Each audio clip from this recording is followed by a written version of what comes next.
People who quit their jobs on the spot. What happened next? Story 1. My grandfather, whom I considered a father, passed away after a long stay in the hospital.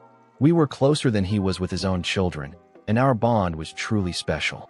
I spoke to my manager about taking the day of his funeral off, since I was helping organize part of the arrangements, and requested a day or two of bereavement leave. He agreed. The day of the funeral finally came, and the staff started calling me, leaving messages asking why I wasn't at my shift.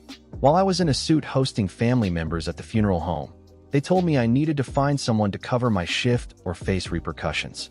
Needless to say, I told them to figure it out, and I never looked back. Story 2. I worked at a restaurant, pub where the owner would come in with his buddies and stay for hours, often forcing the bartender to remain long past closing to serve them. We were, of course, told not to charge them anything because it was the owner's party. After hours of free drinks, there was never a tip, not even from the owner. This started happening frequently, and we'd usually tolerate it as long as they finished up before closing. Then we started hearing that the kitchen staff hadn't been paid in a month. The bartenders were still getting paid because we made only about $4 an hour, but the kitchen, who weren't tipped employees and earned a decent wage, hadn't seen a paycheck. It turned out the owner was a complete drunk idiot, which in hindsight should have been obvious, and he buried himself in debt. A week later, we were told our paychecks weren't ready on payday. 2 days later, still no checks. I told them that if my check wasn't there the next day, I wouldn't come in for my shift. They told me it had arrived. When I showed up, they said, well, what I meant was, it's actually on the way. I talked to and I just walked out. I later found out that no paychecks were ever issued there again. They tried paying some people in cash, but it all fell apart shortly after. Story 3. I was working at one of those stands that sell flash frozen ice cream droplets. You know the ones. It was at an amusement park.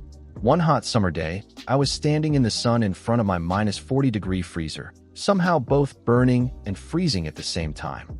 I had a long line of customers since my stand was near the exit of a stunt show featuring a certain superhero who's a knight of the darkness. I scooped some ice cream balls into a plastic tray, leveled them off quickly with my scoop, and handed the tray to the customer in exchange for their money. A wild manager appeared. Suddenly, a manager came over and told me I hadn't leveled off the ice cream correctly.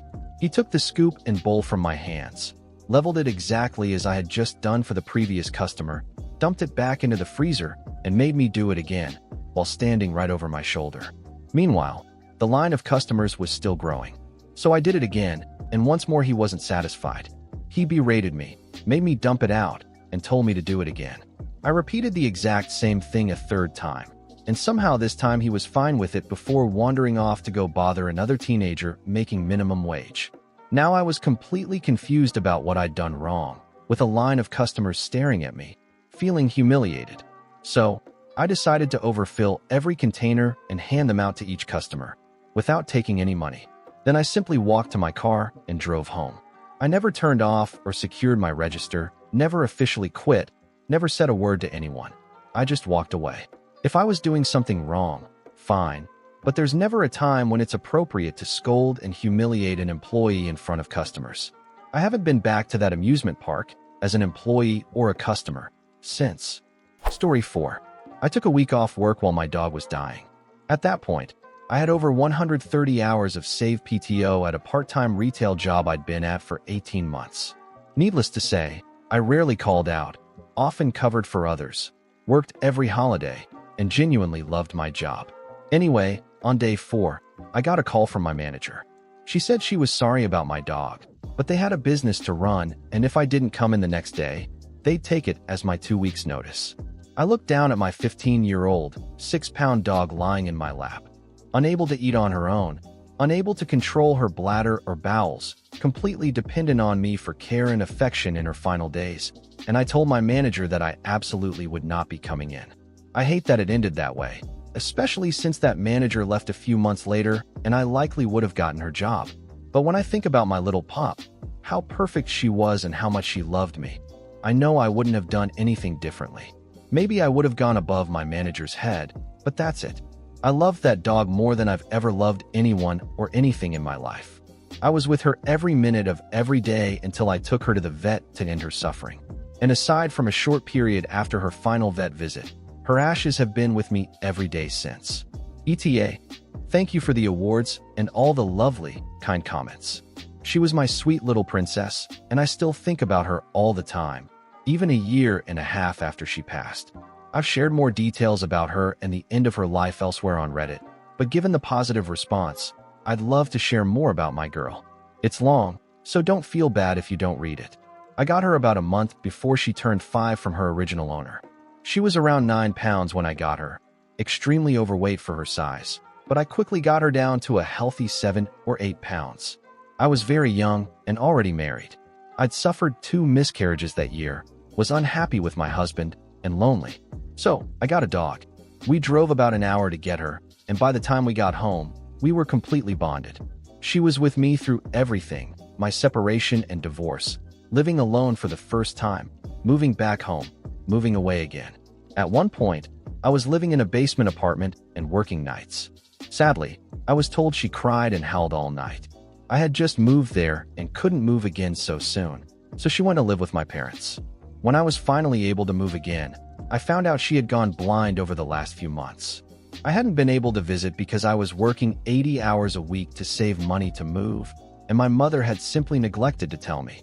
I was terrified about how she'd handle another move, and my mother tried to convince me it would be too much and that they should keep her. Of course, I didn't let that happen. She handled it like a champ. My only regret then was that she didn't have much of a yard. Eventually, we moved again, and the only concern was stairs. It wasn't really an issue. She could go up just fine. She just wouldn't go down. I was just happy she had a nice yard again. She was so sweet and so smart. She'd wait at the end of the porch for me to get home, wagging so hard her whole body moved side to side. I'd pick her up and hug her to my shoulder, and she'd press her perfect little face into my cheek. Oh man, I'm crying now. That was literally the best feeling in the world. The amount of love she conveyed with that tiny gesture was enough to break your heart and rebuild it into something better. She made me better. I'd give almost anything to feel her face pressing into my cheek again. When it came time to take her to the vet, I only had a part-time job. I waited until payday and had enough to have her put to sleep, but I had nowhere I could bury her and visit later, and I was a little short for cremation. I posted on Facebook offering to repay anyone who helped with my next paycheck, and several people offered. I was about to call the vet to ask for advice. I didn't want any money sent directly to me. When I got a message, a kind stranger had already paid the entire bill. I bawled, thanked her profusely, and publicly thanked her. I'm still incredibly grateful to her. My fiancé and I now have another dog, who we got while my princess was still with us. He was very young when she died, and I worried about how he'd handle it since she was his favorite thing in the world. She tolerated him, only really showing affection if they'd been apart for more than an hour, when she'd let him lick her face and might even lick him back once in a while. Our little guy did okay. He had kind of a delayed reaction. His morning came about 6 months later and lasted around 3 months. He still reacts when we talk about sister, which is both heartbreaking and incredibly sweet. So that's more about the best dog ever. Even if no one reads this, I can't express how happy it makes me to see such a positive response to talking about my amazing girl. And for the record, my little guy is pretty great too, super smart, and so cute that everyone stops to talk to him. Story 5. I worked as a manager at this really awesome cafe bar. My interview basically consisted of sharing a bottle of wine with the owner while chatting. It had a totally relaxed vibe, local artwork on the walls, which she sold without taking a commission, indie music playing softly in the background so people could actually have conversations, and just an all-around great atmosphere. One of the guys who worked there was in a band and would often go on tour, but the owner always made sure his job was waiting for him when he got back. Fast forward 3 years, she became pregnant with twins and decided she wanted to be a stay-at-home mom. So she sold the place to a young guy who bought it as a gift for his fiancée. A nice gift, right?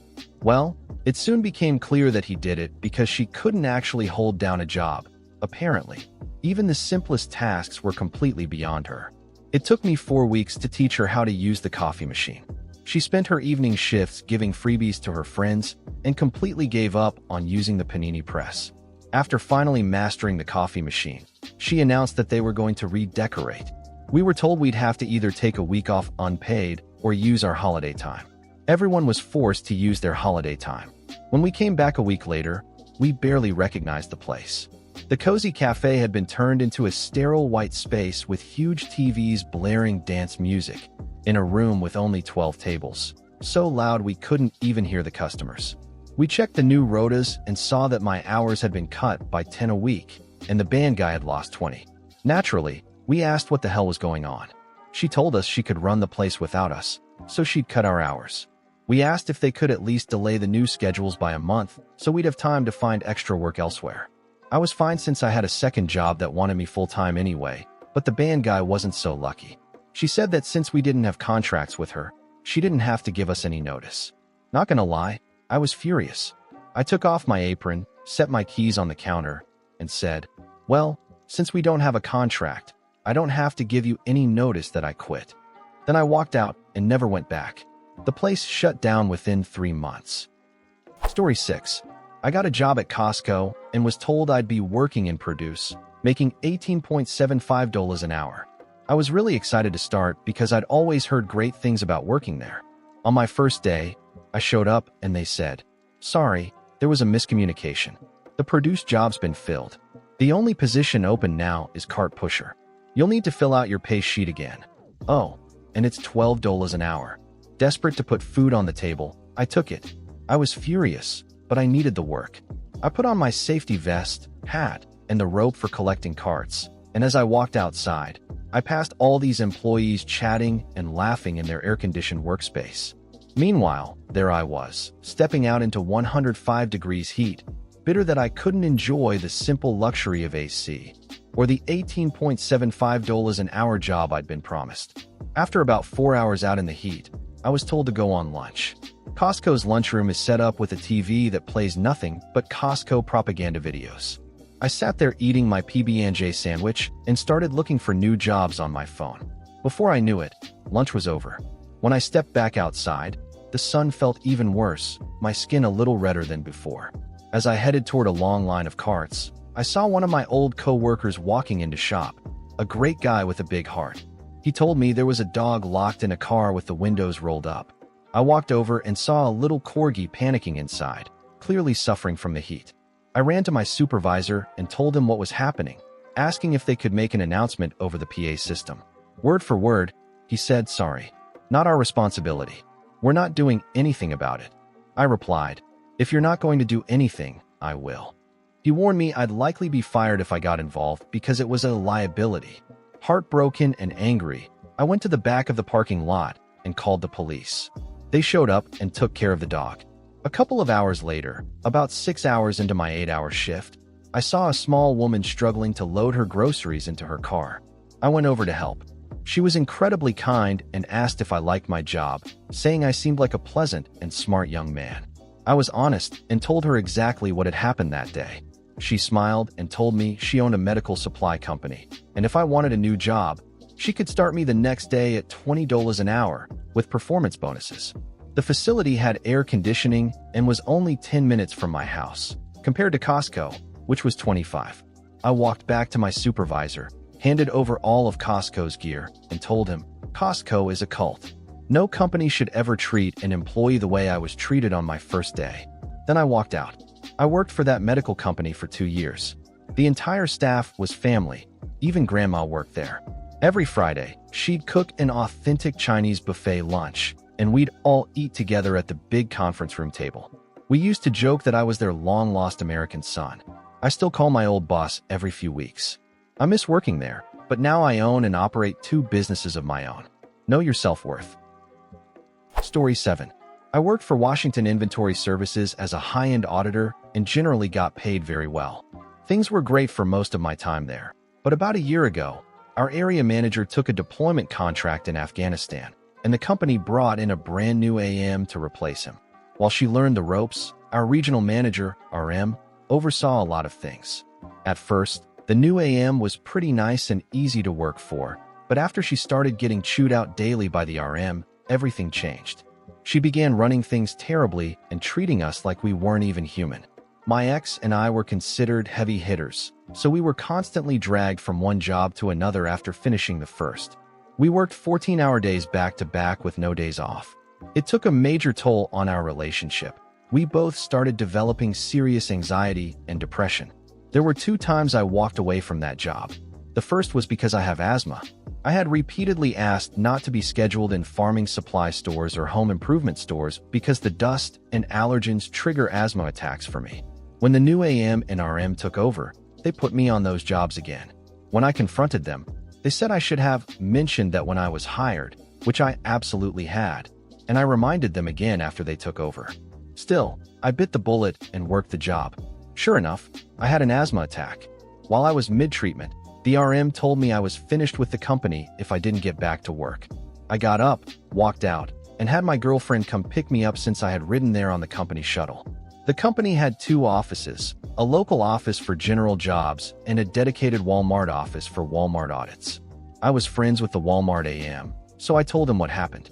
He offered me a job with his team and threatened my DM, saying that if she didn't reinstate me, restore my pay rate, and transfer my records to the Walmart office so I could keep my position and salary, he'd take it to corporate and have her fired for forcing me to work despite medical restrictions. She quickly complied. I worked the Walmart jobs for a few months and soon realized the environment wasn't any better.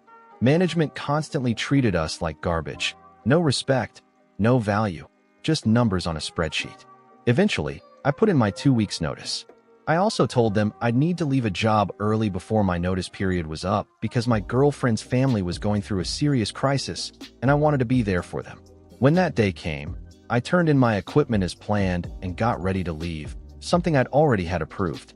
The DM snatched my equipment out of my hands, slammed it on the table, and told me to my face that hiring me had been a mistake, even though my metrics and performance were in the top 10% of a 40-person team. I just gave him a look, didn't finish out my 2 weeks, and left. The next day, he texted me asking if I was coming in. I ignored him. Now, I work for a company that actually ranks among America's best places to work, and my work life couldn't be more relaxed. Screw inventory jobs. Story 8. When I was 17, I worked at an ice cream shop as one of only 4 guys on a team of nearly 30. Our male boss used us as cheap security during night shifts so the girls would feel safer, instead of hiring actual security or more staff. We were treated like garbage because the owner only cared about the pretty ice cream girls. All my shifts were late nights in locations near bars, where drunk patrons often harassed the girls. That meant we were constantly thrown into awful situations, trying to get these guys to leave peacefully. The problem was, all of us security guys were still in high school, way too young to handle that kind of thing. Whenever we complained about being abused by drunks or harassed while protecting the girls, our boss brushed it off completely. On New Year's Eve, I worked a long shift that ended at 1 a.m. for me and 11 p.m. for the girls. When I went to change afterward, the male changing room was packed full of extra holiday stock, so I used the female changing room like we'd all been doing that week. I quickly changed and left to meet up with friends, but as soon as I got outside, I realized I'd forgotten to set the alarm. I went back, only about 8 minutes later, and as soon as I opened the shop door, the phone rang. It was my boss, yelling, "What the hell are you still doing there? And why were you in the girls' change room earlier?" He was slurring his words and clearly drunk. I told him the men's room was full of boxes and that we'd all been using the other room all week. He hung up abruptly. As I started to set the alarm again, something felt off. Why was he so upset about me using the girls' changing room, especially since I was the only one working late? It didn't make sense. So I stopped and looked around. That's when I noticed something weird. A small, hidden camera disguised inside a folder mounted to the wall, aimed directly at the girls' changing area. It wasn't a security camera. It was something much smaller and intentionally hidden. My stomach dropped. I grabbed a stepladder, yanked the camera out, and pulled the cords with it. My heart was pounding. I shoved everything into my backpack, set the alarm, locked the doors, and got on my bike to leave. Just as I was about to ride off, my boss came screeching into the parking lot in his BMW, in full view of hundreds of people outside nearby bars and clubs. He slammed to a stop right in front of me and jumped out, screaming that I'd better give his camera back or he'd beat the shit out of me. He was stumbling, spitting, absolutely wasted, and people were staring. Then the bouncers from the nearby clubs stepped in. He tried to lunge at me, but was too drunk and fell flat on the pavement. He kept screaming like a lunatic until the bouncers restrained him and called the police. My friends, who had been walking toward me, arrived just in time to see it all unfold. The police showed up, breathalyzed him, arrested him for resisting, and took statements, including mine. That night turned into a full investigation that lasted for weeks. I had to make multiple witness statements and even testify in court. In the end, he had to pay damages to dozens of girls and their families. He lost all 3 of his stores, his wife, and his kids, and was sentenced to 4 years in prison. He served 2. I never got a cent, but I was more than satisfied knowing I helped bring him down. Story 9. I worked for a junk removal company that started out pretty great, until it was bought by a new owner from British Columbia. The new owner began implementing a bunch of restrictive policies that took away the decision-making freedom we used to have and introduced new rules that could make us lose our daily profit share over the smallest mistake. To make things worse, she hired a total jerk as the new general manager, a guy who couldn't have been more out of touch with regular employees. Less than a month after this guy showed up, he kept telling us we were constantly messing up.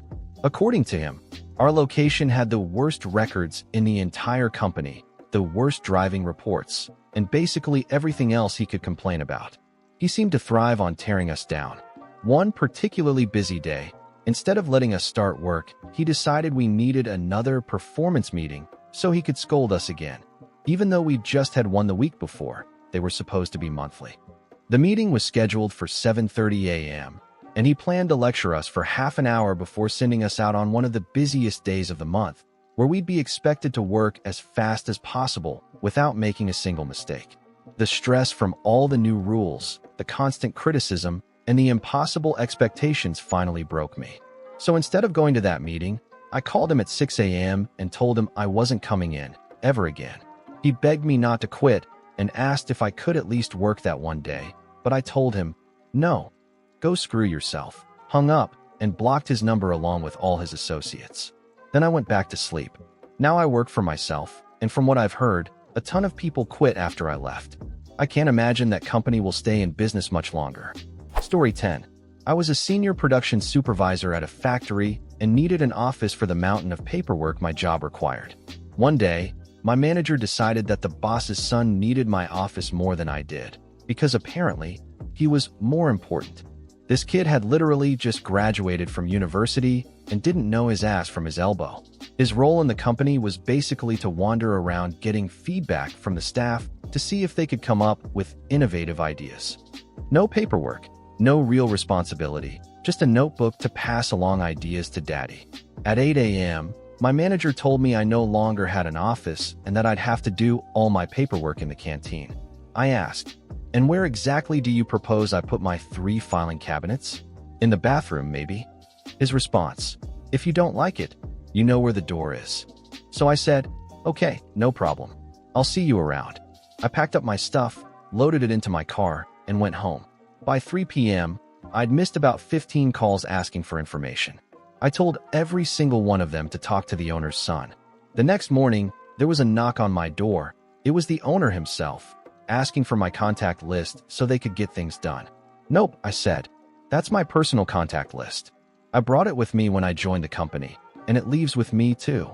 He accused me of being unreasonable. I laughed in his face and told him to have the manager reach out to his own contacts to sort things out, knowing full well that the manager didn't have any. I took a fantastic 3-month break after that. Then a rival company reached out and said, when you're ready to come back to work, give us a call. I did, and now I make $20,000 more a year and get treated like family instead of like garbage. The old company went out of business in 2010, and I laughed my ass off when I heard they'd closed their doors.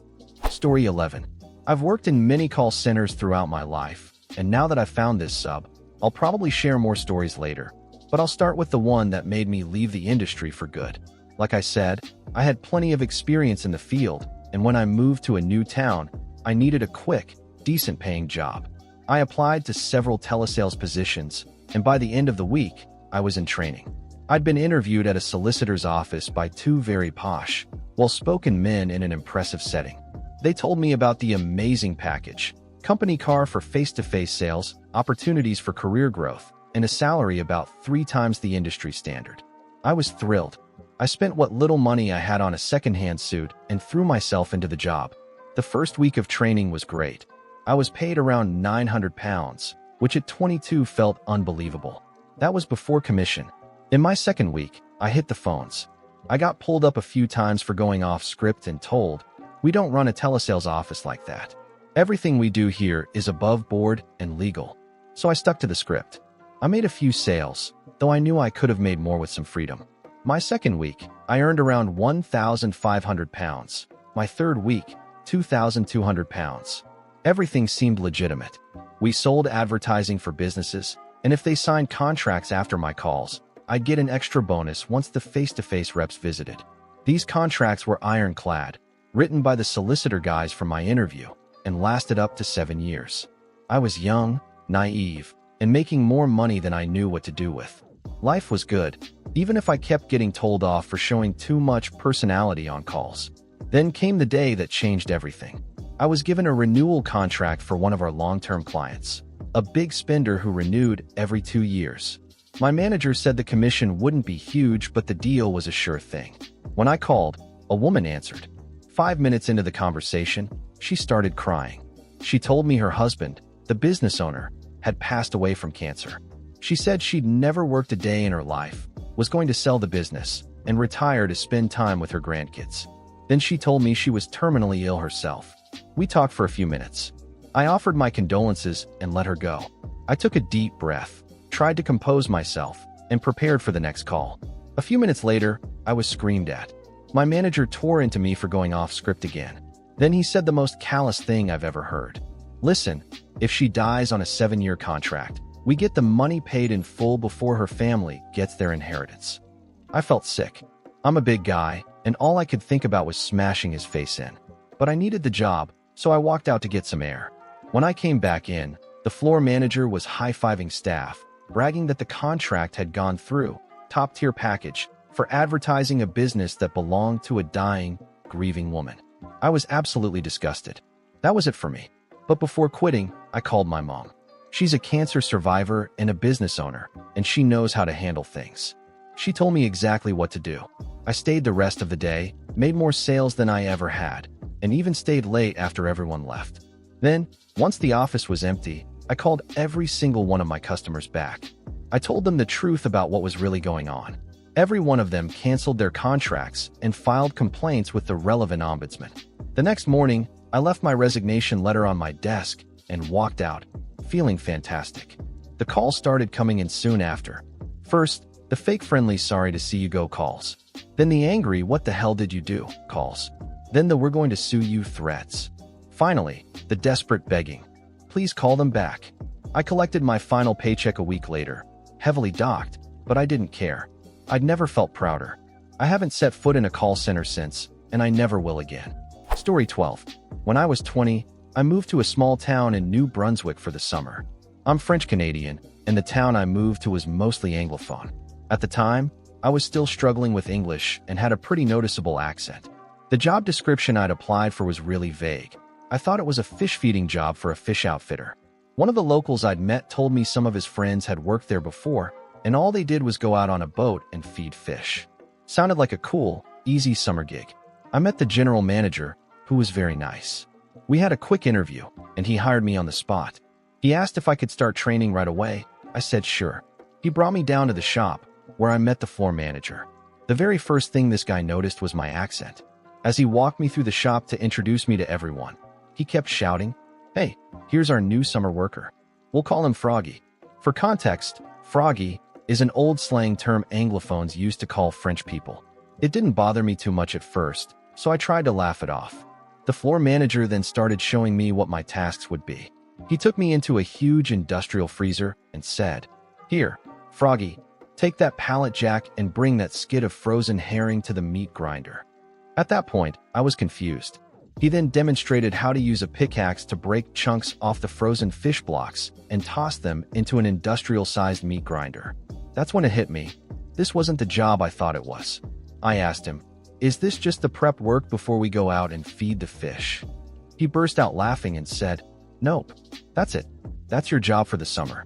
I immediately walked back upstairs to the general manager's office. I apologized and told him I wouldn't be taking the job.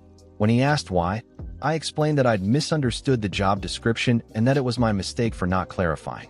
I also told him I was only in town for a few months and had been hoping for a more laid-back summer job. He laughed and asked if there was anything else bothering me. So I mentioned that I'd been called Froggy about 15 or 20 times during my short training session. Turns out, he was also French-Canadian. He started ranting about how his staff were a bunch of rednecks and idiots. We both laughed about it.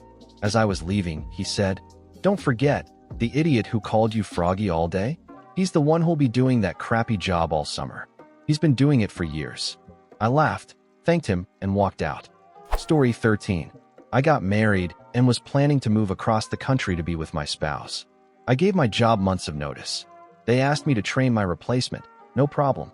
But as my moving date got closer and closer, there was still no replacement. Meanwhile, the workload kept piling up. No one from headquarters would respond to my questions. I worked with students, and each one was a unique case. Sometimes things came up that I wasn't quite sure how to handle. I'd reach out for guidance and wouldn't hear back for weeks, sometimes even months, if at all. Before I knew it, I was essentially running classes on my own, despite not being a teacher. Every time I stepped into work, I felt a panic attack coming on. Then one day, I checked my email and saw a message from my boss thanking me for everything I'd done for them. Followed by, "So when exactly are you leaving? We can't have too much overlap between you and your replacement." My blood boiled a little, but I stayed calm and asked for a week off to get my affairs in order so I could give him a firm moving date. He said that was fine. The next morning, on my birthday weekend, no less, I got a call from him while I was on my way to pick up my brother, who had flown in from out of state. My boss told me that since I was a part-time employee, I wasn't allowed to take any time off, even though I had more than a week's worth of sick hours saved up. He also said that if I tried to call in sick, it would look suspicious, so I couldn't do that either. I told him I'd let him know once I decided what to do. I waited out the weekend, then on Monday, I emailed him and the teacher I worked with, letting them know I was quitting and would return my equipment at the end of the week. Then I packed my things, went up into the mountains, and enjoyed some peace, with no phone reception whatsoever. Story 14. I was working at a call center doing inbound tech support for a satellite TV company. The only way anyone could reach an employee while they were on the clock was by calling the dispatch desk and leaving a message. My wife has some mental health issues, which are usually well managed with her medication. But once in a while, something in her cocktail of happy pills doesn't work quite right. Usually, it's just a mood swing or a brief manic episode. But one day, things went very differently. A couple of hours into my shift, someone from the dispatch desk walked by and stuck a post-it note on the wall of my cubicle. They didn't say a word or try to get my attention. The note simply said that my wife had called. I didn't think much of it and kept working until my next break. Then I went to the payphone. This was before cell phones, and regular employees weren't allowed to use the dispatch desk phones to make calls. I dialed home. "Hi, honey, what's up? The carpet is full of snakes, and they're trying to eat me. Don't move." My blood went cold. I rushed back to the dispatch desk and asked about the note. They confirmed they had gotten a call from her about 15 minutes before giving me the message. She had told them it was an emergency, which was the reason they didn't wait until my break, but the note hadn't mentioned that. I told them it really was an emergency and that I needed to go take her to the hospital immediately. Their response: "No, get back on the phone." So I quit on the spot. Story 15. I was a vegetarian at the time, so if you'd put 10 tubs of chopped meat in front of me, I wouldn't have had a clue what any of them were. It was my first day working at Subway. The guy training me ran through everything fast, like lightning fast. This is turkey, ham, salami, chicken. Then you've got lettuce, tomato, onion, mayo, olive oil, and so on. He said it was all pretty easy and straightforward, then told me he was stepping out for a bit and would be back soon. Less than 10 minutes into my very first shift, he left me completely alone in the shop. Not even 2 minutes after he walked out, a guy with a Bluetooth headset came in, talking to someone on the phone. He told the person to hold on, then started rattling off several custom sandwich orders in rapid fire, one after another. Before I could even respond, he said, "I'll be back in 30 minutes to pick them up," and walked out. I just stood there, completely dumbfounded, having absolutely no idea what he'd ordered. So I waited. When the manager finally came back, I asked if I could go. He looked confused and said, "What do you mean, go?" I said, "Go, leave." He hesitated, then said, yeah, I guess." I handed him my hat and went home. I know now that no matter where you work, they're never supposed to leave you alone in the store, especially on your first day, first hour, and first few minutes on the job when you have no idea what you're doing. Story 16. I worked at a burger place for 2 days while waiting for an interview for a job I'd already been offered. It was just a formality, but hadn't started yet. I was desperate for work. I'd been unemployed for 6 months. My unemployment benefits were about to run out, and I needed something to fill the 2-week gap with no income. I was also planning to start beauty school in a few months, so this was never meant to be a long-term job anyway. On my second day, they had me working the fry station for my entire shift. It was incredibly monotonous, poorly timed so that everyone always had to have fresh fries, plus extras at the bottom of every bag. When we closed, I figured I'd probably clean the lobby, take out the trash, and maybe shadow the crew on how to shut down the grill line before heading home. Nope. Instead, I was told to drain the fryer oil, deep clean the fry hopper, and clean the grill, basically to close the entire kitchen line by myself. No direction, no help, no one showing me how to do it. It wasn't my first food industry job, but it was my first time working back of house. I was completely new to the kitchen side of things. Still, I wasn't some clueless teenager. It was my mid-20s, I'd been working for years, and I had a solid work ethic. So I figured it out. I kept pestering anyone nearby for a few seconds of guidance whenever I hit a wall, and somehow managed to get through it. Everyone else was busy cleaning their own stations, and it took forever. The shift lead was blasting EDM over the speakers, and since I have some sensory issues, it was literally driving me insane. At one point, I went to get a drink of water and realized it was almost 1:30 a.m. I was scheduled to be off at 11 p.m., and I had to be back at 9 a.m. for the opening shift. WTF. I walked over to the shift lead, told her what time it was, and said I was leaving for the night. When I went to clock out, I noticed something. Someone had already clocked me out at 11:03 p.m. I was furious, but I didn't say anything. I quietly took a picture of the time clock screen, making sure the timestamps were visible, and left while the shift lead stood there watching me. I got home around 2 a.m., went straight into the shower. There was no way I was getting into bed covered in fry grease and smelling like old peanut oil. I ended up having a full-blown breakdown in there, crying until I could barely breathe while the hot water washed away the tears and snot. When I finally calmed down, I put on clean clothes that smelled like spring and crawled into bed, still crying, begging my husband not to make me go back. We'd agreed that, for financial reasons, I'd just tough it out for a month until my new job started and my first paycheck came in. Just a short overlap between jobs, enough to make ends meet.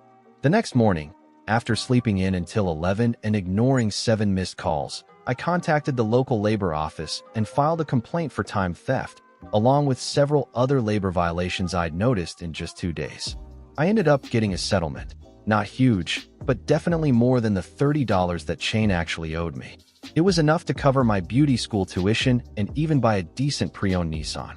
It's been 5 years, and I still haven't eaten at any of their locations since. I hold a massive grudge against those guys. If you enjoyed the video, don't forget to leave a like and subscribe, activate the notification bell, and share a similar story or anything you'd like to say in the comments. See you next time.